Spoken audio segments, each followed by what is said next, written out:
हाय दोस्तों, तो कैसे हो आप सब। डेप्थ ऑफ माइथोलॉजी में आपका स्वागत है।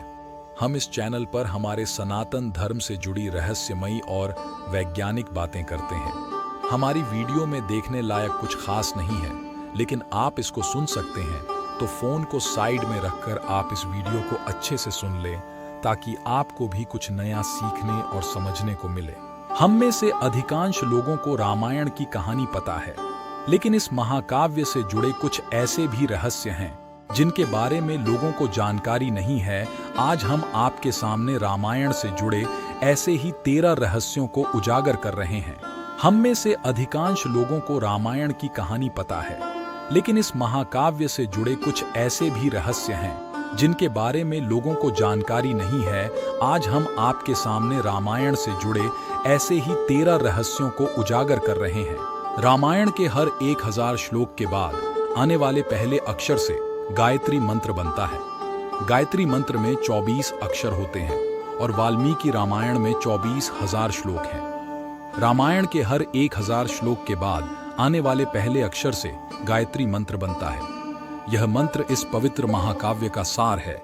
गायत्री मंत्र को सर्वप्रथम ऋग्वेद में उल्लिखित किया गया है। राम और उनके भाइयों के अलावा राजा दशरथ एक पुत्री के भी पिता थे। श्री राम के माता पिता एवं भाइयों के बारे में तो प्रायः सभी जानते हैं, लेकिन बहुत कम लोगों को यह मालूम है कि राम की एक बहन भी थी जिनका नाम शांता था। वे आयु में चारों भाइयों से काफी बड़ी थी। उनकी माता कौशल्या थीं।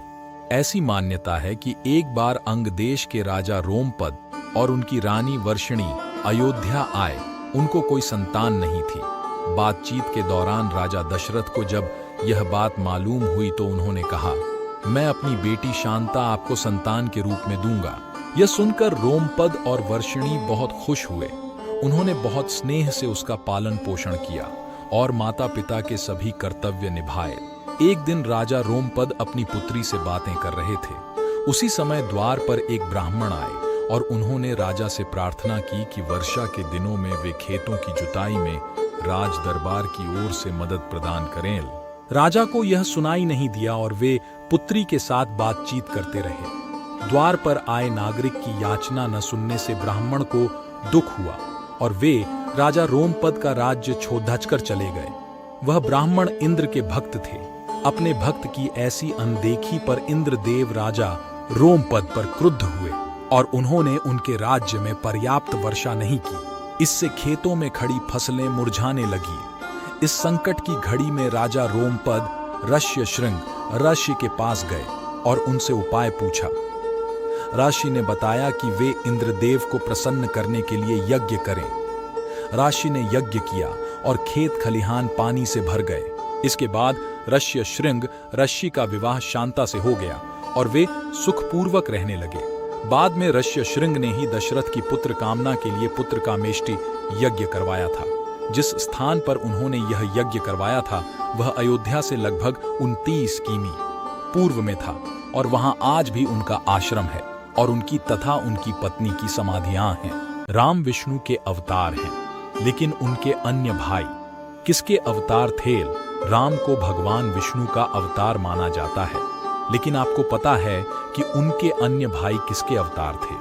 लक्ष्मण को शेषनाग का अवतार माना जाता है, जो क्षीर सागर में भगवान विष्णु का आसन है। सीता स्वयंवर में प्रयुक्त भगवान शिव के धनुष का नाम हम में से अधिकांश लोगों को पता है कि राम का सीता से विवाह एक स्वयंवर के माध्यम से हुआ था।